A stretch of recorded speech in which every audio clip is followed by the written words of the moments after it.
sentito proprio una bomba, c'era proprio un'esplosione fortissima e dopo siamo usciti, erano già andati via, abbiamo chiamato i carabinieri e sono arrivati. Sono passate da pochi minuti le 2 di notte quando un boato rompe il silenzio di via Giorgione in pieno centro a Riese Pio X. Alcuni banditi, 3 o 4 persone con il volto travisato, hanno fatto esplodere lo sportello automatico dell'ufficio postale. Una deflagrazione fortissima che ha scagliato la cassa all'interno delle poste, devastato l'ufficio retrostante, quello del direttore, crollato il soffitto e i divisori in cartongesso, arredi distrutti, pezzi di ferro e plastica sono stati scagliati anche all'esterno a diversi metri di distanza, danneggiando anche almeno un'auto in sosta nel parcheggio davanti alla posta. Ho avuto una telefonata, erano circa le 3 di notte, dove mi hanno avvisato appunto i carabinieri che c'era stata un'esplosione qui all'ufficio.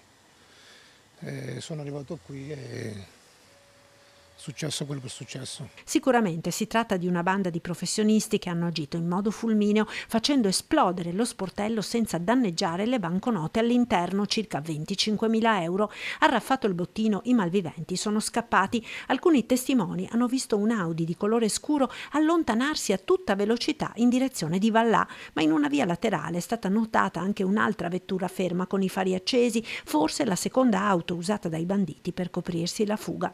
Le indagini sono coordinate dai carabinieri di Riese e Castelfranco. Sul posto sono intervenuti anche i vigili del fuoco ed una squadra di artificieri per verificare che non vi fosse ancora qualcosa di inesploso. Una volta messo in sicurezza l'edificio, a tarda mattina è stato possibile per gli addetti incaricati dalle poste entrare nell'ufficio e procedere a chiudere con lastre di metallo i buchi lasciati dall'esplosione. Ancora non si sa quando l'ufficio postale potrà riaprire al pubblico. Come tempi di riapertura dell'ufficio e quant'altro, adesso non sono in grado di dirlo, ma l'importante è mettere in sicurezza l'ufficio, sia per la sicurezza nostra dei lavoratori che per gli utenti. Non è la prima volta che questo postamat viene fatto saltare, era successo anche il 7 giugno del 2020, allora però i ladri scapparono a mani vuote. Paura e incredulità tra i residenti svegliati nel cuore della notte dal botto. Questa è la seconda volta durante i 4 anni o 5 anni, la seconda volta. E serve di fare fotocamere, di fare tutto per sappiamo che passa, che gli stranieri che sono lontani dal paese non vengono qua a passare per niente o fanno un casino.